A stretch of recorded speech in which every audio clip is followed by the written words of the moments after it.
Salam, bugün sizinle məhsuldarlıq mövzusunda bir yanaşmanı, bir metodu paylaşmaq istəyirəm. Bu bizim işləyərkən fasilə almağımızdır. Yəni, fasilə alarkən edə biləcəyimiz bir metod var ki, bir yanaşma var ki, onu tətbiq etdikdə bizim məhsuldarlığımızı ciddi ölçüdə artırmış olacaqdır. Həm də önəmli, çətin işlər ki var, hansı ki, üzərində işləməyi bitirmək çox istəyirik. O, iş üzərində daha uzun müddətli işləmək bacarımızı, qabiliyyətimizi artıracaq. Daha uzun müddətli o iş üzərinə fokuslara konsentrasiya olub işləyə biləcək. Və get-gedə də, etdikcə də belə deyim, bunda daha da özümüzü belə demək olarsa, əgər inkişaf elətdirəcək. Bu, sadədir, hər kəsin edə biləcəyi bir metoddur, çünki fasilə almaq. Amma çətindir və edildiyi təqdirdə də çox ciddi, müsbət təsirləri olacaq bir yanaşmadır. Biz çətin bir iş üzərində işləyərkən, deyək ki, kimsə imtahana hazırlaşır, kimsə bəlkə kitab yazır, kimsə hansısa bir mövzuya bağlı araşdırma edir, akademik bir məqalə yazır. Kimsə uzun, çoxlu miqdarda, böyük miqdarda oxumalar eləməlidir. Bəlkə kod yazmalıdır. Fərqi yoxdur. Nə olursa olsun, işin nə olduğunu fərqi yoxdur. Əsas odur ki, biz o işdən yaxşı nəticə almaq üçün, yəni hər işdə olduğu kimi, onun üzərində işləməliyik, uzun müddətli fokuslanıb və diqqətimiz başqa heç bir şeyə yayındırmadan, bir anda bir neçə işlə məşğul olmalıyıq ki, yaxşı bir nəticə ala bilək. Biz, bu nəyə görə çətindir, ümumiyyətlə, ilk bunu deyək. Ona görə çətindir ki, bir iş əgər zehni olaraq bizdən ciddi fokuslanma, diqqət tələb edirsə, bizim ondan yaxşı bir nəticə almamız üçün, bu deməkdir ki, bu artıq bizim beynimiz üçün yorucu, sıxıcı, ağır bir məşğuliyyətdir. Və beynimiz davamlı olaraq istəyəcək ki, daha maraqlı olan, daha həyəcanlı olan, yeni nələrsə görsün, yeni nələrsə izləsin, yeni nələrsə oxusun. Yəni, bir işə, xüsusilə çətin bir işə ilişib qalmalı, uzun müddətli, sadəcə o işlə məşğul olmalı, beynimiz sevmir, beynimiz istəmir. Hələ fokusumuzu, diqqətimizi uzun müddətli bir işə yoğunlaşdırmaq mövzusunda özümüzü tərbiyə etməmişiksə, bu daha da çətinləşmiş olur.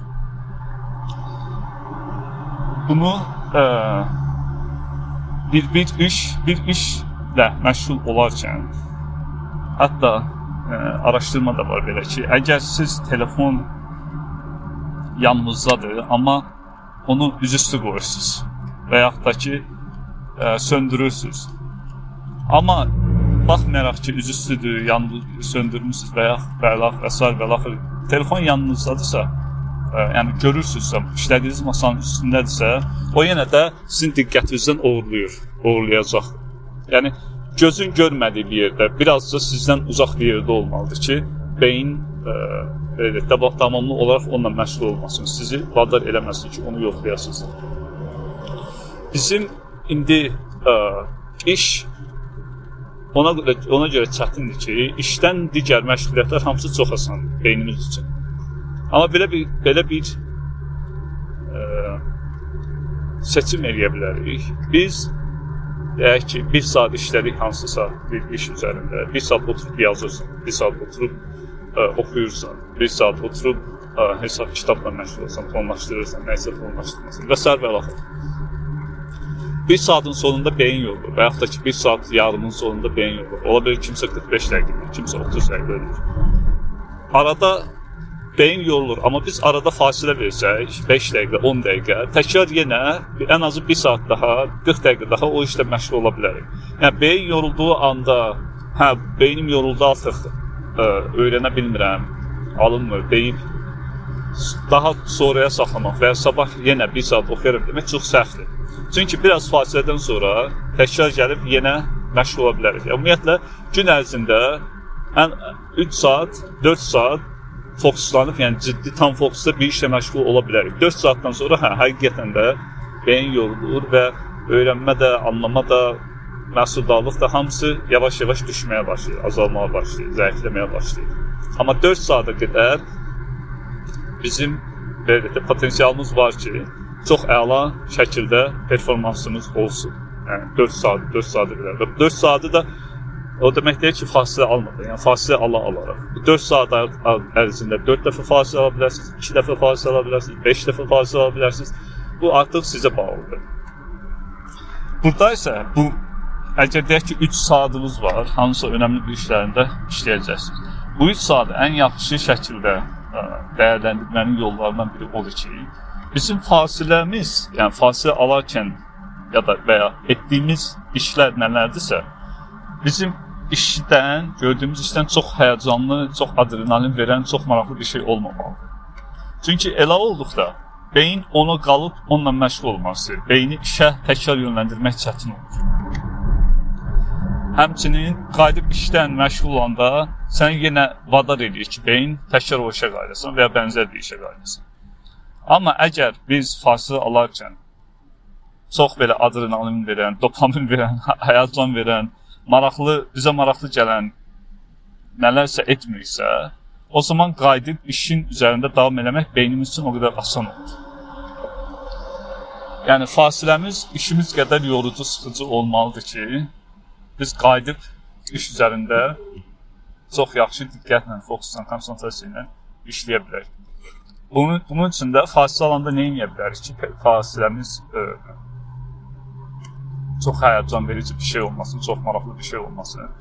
Öyrəcəyimiz odur ki, heç bir şey etməməkdir. Xüsusilə də telefonda, ümumiyyətlə belə deyim, internetdə. Yəni internetdə fasilədə nə edəcəksə, hər hansı bir şey və ya telefonda nə edəcəksə, hər hansı bir şey, bunlar adətən bizə maraqlı olan məşğuliyyətlər olur. Yəni, ya sosial media olur, ya video izləmək olur, ya xəbər izləmək olur. Yəni oyunlara baxmaq olur. Yəni bunlarla bağlı bir şeylərdir. Və əgər biz fasilədə də telefonla, internetdən olmasaq, deyək ki, 10 dəqiqə fasilə götürdüm. 10 dəqiqə ərzində sadəcə ətrafda yeriyə gəzinə bilərsən və yaxud da sadəcə oturub gözlərini yumub dincələ bilərsən. Gözlərini yummadan da dincələ bilərsən. Yəni sadəcə oturub düşünərsən, təfəkkür edirsən. Bir neçə hərəkət edə bilərsən. Yəni bədənini necə deyim? Bədən oturur. Biz oturduqda bir növ belə deyək də bədən tənbəlləşmiş olur. Amma qalxıb bir neçə hərəkət etdikdə, stretching hərəkət etdikdə, stretch elədikdə artıq biraz da daha da enerjili hiss eləməyə başlayırıq. Yəni özünüz tapa bilərsiniz hər hansı bir şey ki, o 10 dəqiqə, 15 dəqiqə fasilə edərkən, 20 dəqiqə, hər nəysə fasiləmizin müddətinə qədər olacaqsa, o fasilədə heç bir şey, internet, telefon, kompüter, laptop, iPad və əlaqəli heç bir şey eləmirsiniz. Sadəcə gəzinirsiniz, gözlərini yumursunuz, təfəkkür edirsiniz, düşünürsünüz, ibadət edirsiniz, bir neçə idman hərəkət edirsiniz. Bu cür işlər edirsiniz. Başqa nələr də seçə bilərsiniz. Bunları elədikdə həm beynimiz daha yaxşı istirahət eləmiş olur. Yəni yenidən qayıdıb beynimizin işləmə qabiliyyətini elə bil o artırmış olur. Həm də ki, maraqlı heç bir şey eləmədiyimiz üçün üzərində işlədiyimiz iş artıq bizə çətin gəlmir və yaxud da ki, belə deyim, əvvəlki qədər çətin gəlmir. Bu fasilənin ən önəmli digər bir faydası da odur ki, yəni bu cür fasilə götürməyin. Biz başqa bir, belə deyək də, sosial mediadayıqsa, əgər fasilədə, orada nəyisə görürük, nəsə yazırıq və yaxud da kimsə bizə nəsə yazır. Yəni onlarla bağlı bu cür şeylər bizim zehnimizdə qalır. Biz işləyərkən belə beynimiz onu düşünməyə başlayır. Və bu da o demək ki, biz işləyərkən tam bütün enerjimizlə, potensialımızla beynimizin belə deyim, beynimizin bütün var gücü ilə işləyə bilmirik. Çünki beynimizin bir hissəsi o internetdə gördüyü, sosial mediada gördüyü, bizə yazılan və yaxud bizim yazdığımız və ya bizə maraqlı gələn hər hansı bir, bizə maraqlı gələn, bizi düşündürən hər hansı bir video, post və s. Yəni bir şey görürük, onun haqqında düşünməyə davam edirik. Və yaxud da ki, qayıdıb nəsə yazmağa davam edirik. Yəni ki, qısacası beynimizin bir hissəsini o məşğul eləmiş olur və %100 tam fokuslana, tam diqqətimizi buna kökləşdirib o iş üzərində işləyə bilmir.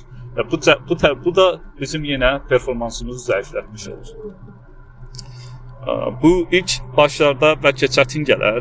Biz çünki fasilə düşünəndə əksər insan düşünür ki, fasilə aldım, çox maraqlı nələrsə eləməliyəm və maraqlı olan şeylər mənə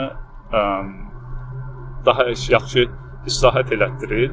Əslində o sadəcə maraqlı gəldiyi üçün, o dopamin axışı başladığı üçün sən özünü yaxşı hiss edirsən və növbəti baxacağın, növbəti oxuyacağın, növbəti görəcəyin, növbəti izləyəcəyin şeyin səni yaxşı, xoşbəxt hiss elətdirəcəyini gözləntisi yaranmış olur və beləcə gedirsənsə. Əslində hisslər müsbət olur, amma bədən və beyin istirahət eləmir. Tam əksinə yorulur, zəifləyir. Və bizdə bir də çətin bir işlə məşğul olarkən bizim ehtiyacımız olan şeylərdən biri də bizim dopamin rezervimizin nə qədər çox dolu olması. Yəni nə qədər zəifdirsə, bizim dopamin azlığı belə deyil. İradə zəifliyi kimi düşünə bilərsiniz. Disiplin zəifliyi kimi düşünə bilərsiniz. Diqqət zəifliyi kimi düşünə bilərsiniz. Və biz də o maraqlı gələn qısa videolardır, postlardır, mesajlar və s. onların hamısına baxdıqda bizim o dopamin rezervimiz zəifləmiş olur. Yəni o tərəfdən də bu çox önəmlidir. O fasilənin necə olması. Yəni fasilə nə qədər yorucudursa, həm bizim dopamin rezervimizi qoruyur, həm beynimizi qorumuş olur başqa məşğuliyyətlərdən. Hansı ki biz işləyəndə onlarla məşğul olmayacaq beynimiz. Həm də həqiqətən fiziki olaraq da, mental olaraq da, zehni olaraq da istirahət eləmiş olur, yenilənmiş olur. Və nəticədə də gördüyümüz işin, yəni bir saatda gördüyümüz iş bu cür fasilələrlə fərqli olur. Digər dediyim hər fasilədə telefona baxmaq, internetə baxmaq, sosial mediaya baxmaq, xəbərə baxmaqla elədiyimiz işlə digər yorucu fasilələr alıb elədiyimiz iş ayırdığımız müddət o işə eyni olsa da çox fərqli olur.